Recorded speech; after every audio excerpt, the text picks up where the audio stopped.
bi ci décaché peut-être foofu la ñuy jeexalee premier ministre am def na beneen déclaration bu am peut-être impact même en dehors de nos frontières muy li mu wax ci Donald Trump le président américain ne c'est un déstabilisateur du monde mu jur coow lu rëy lan moo ci sa appréciation. Alors c'est une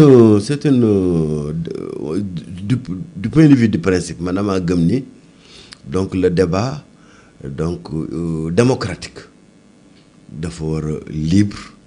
Que les hommes politiques donc dañoo war a mën a prononcer sur tout ce qui se passe au Sénégal et à l'étranger. C'est le principe de la liberté d'expression, c'est le principe du débat démocratique. Par contre cette liberté d'expression donc dafa encadré wu quand on exerce des fonctions et des hautes fonctions au niveau de l'État par le devoir de réserve. Cette déclaration donc du Premier ministre donc elle souffre de plusieurs tares. La première est qu'elle constitue donc d'abord une faute administrative. Une faute administrative dans la mesure où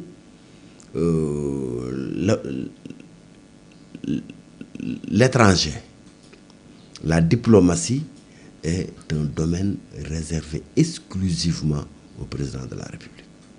Quand on est membre du gouvernement, à quelque poste boo mën di nekk, sauf le ministre des Affaires étrangères, amuñu droit prononcer wu sur les questions des relations internationales, sur la diplomatie. De ce point de vue, c'est une faute administrative qu'un Premier ministre donc fasse cette déclaration. Mu nekk également une faute politique. Une faute politique dans la mesure où donc dafay jël le contre-pied donc de la nga xam ni moom le président de la République Bassirou Diomaye Faye donc wax publiquement devant le président Trump donc en termes d'appréciation sur la personnalité donc du président Trump. Alors man Cheikh Dieng je suis pas membre du gouvernement. Voilà donc lu ma neex mën naa ko wax ça ne prête à aucune interprétation, c'est mon opinion à moi. Mais tey su ma nekkoon un membre du gouvernement sama wax en tant que Cheikh Dieng non membre du gouvernement du bokk ak sama wax en tant que Cheikh Dieng membre du gouvernement. Surtout quand on est un premier ministre, on a un devoir de réserve sur donc ces déclarations, surtout que mais ce sont des déclarations yoo xam ni mën na xajamal les relations entre les États-Unis et le Sénégal qui ont historiquement eu donc une coopération très très fluide, très très productive, très très bénéfique de part et d'autre. Surtout que jooju wax aussi mën na indil ay jafe-jafe. Nous avons quand même une colonie de 190 000 Sénégalais aux États-Unis. Donc yow boo nekkee premier ministre donc lu bari daf lay tënk si sa kàddu surtout pour ce qui concerne donc la sécurité des Sénégalais donc qui sont dans les pays dont ils attaquent le président de la République et qui peut se retourner contre la communauté sénégalaise. Surtout Trump, qui nous a habitués à des décisions hors normes. Surtout que plus de 90% de ces 190 000 Sénégalais sont dans des situations irrégulières. Évidemment, un problème ça avec la police de l'immigration. Alors, ça signifie donc qu'un Premier ministre, c'est une station de responsabilité boo xam ne moo lay tënk ba mu amoo lu la neex rek nga wax ko amoo loo xalaat rek nga wax ko mais tu dois avoir une parole mesurée et tu dois avoir une parole responsable. Un mot sur la candidature de Macky à l'ONU. Sénégal jàppale wu ko officiellement ba léegi en tout cas amaguñu réponse. Sénégal jàppale wu ko moi je trouve que Macky a très mal agi donc du point de vue du management de sa candidature. ba ma gisee mu génne déclaration ni moom du nekk candidat sans le soutien du président je vais dire ça c'est une position de principe forte la ma doon xaar ci président Macky Sall mooy mu am humilité bu day ni mu dagg billet avion ñëw seet président Diomaye ni ko dama bëgg nga jàppale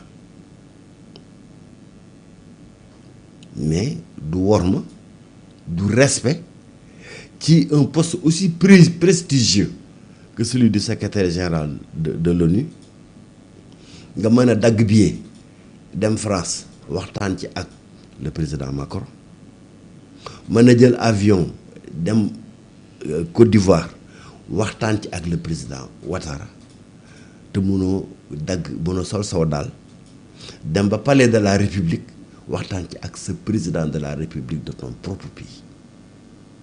Est-ce que du li fi jot a xew aussi ak menaces yi ñu doon yëkkati ci moom et aussi pour ne pas même perturber. Non je suis désolé. Oui, je suis désolé dara xew fi.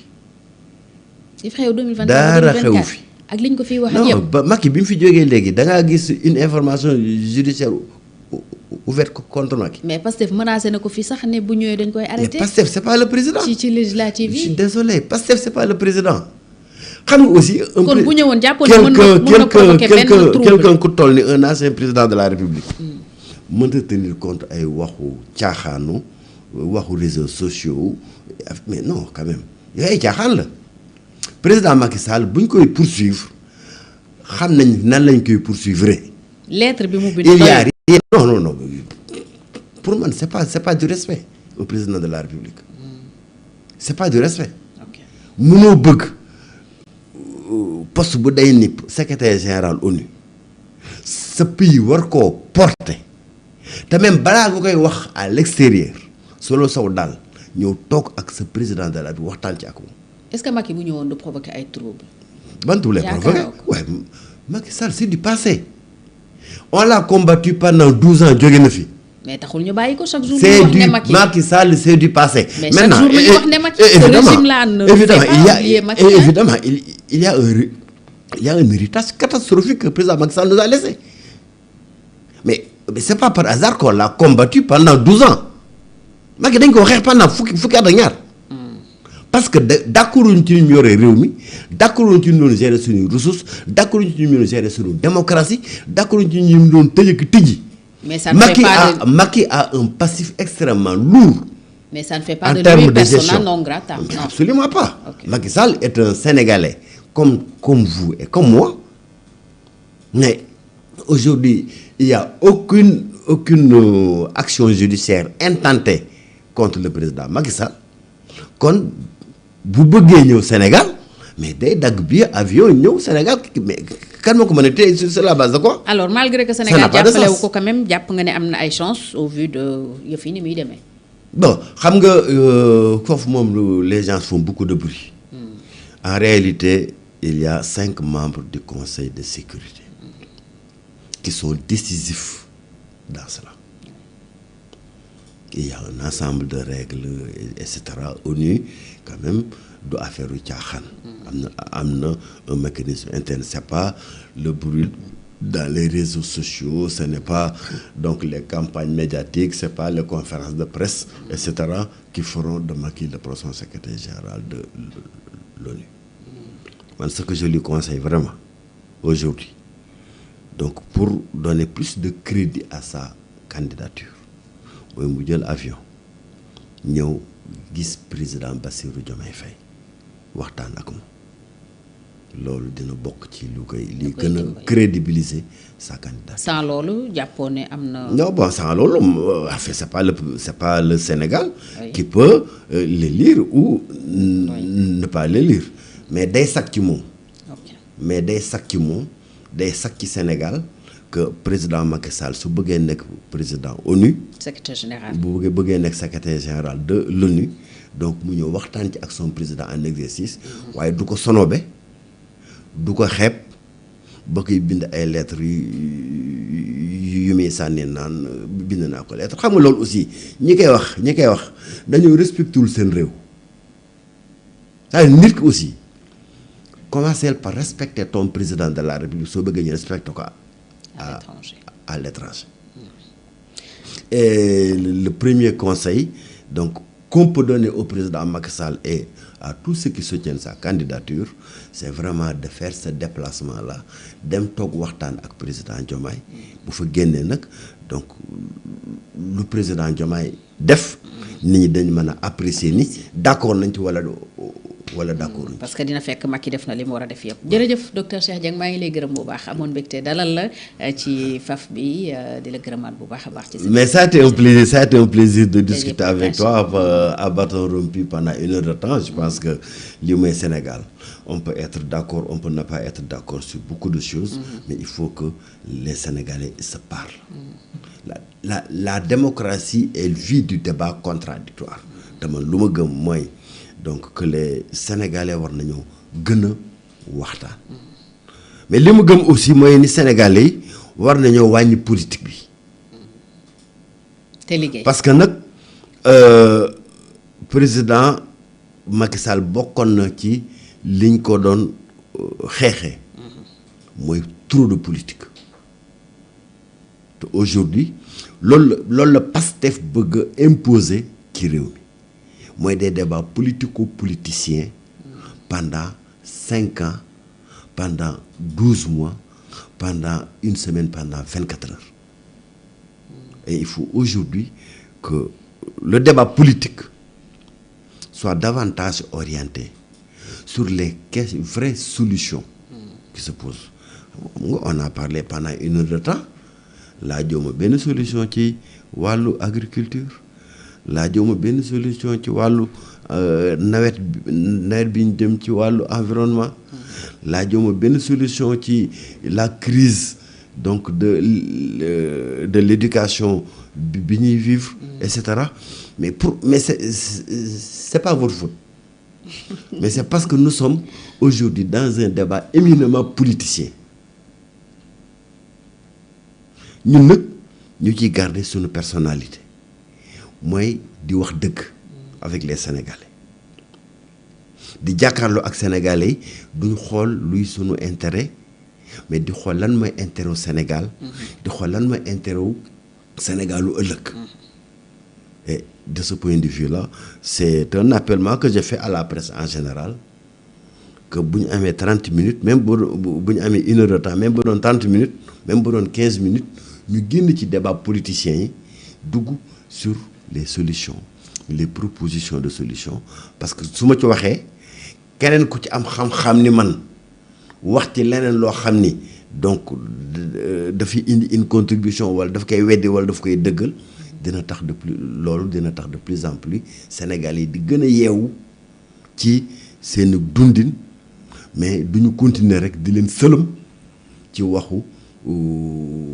élection waxu réforme constitutionnelle waxu et cetera waxu politicien. yooyu aussi docteur mënul ñàkk bala nga ne naam ne fa ndax yooyu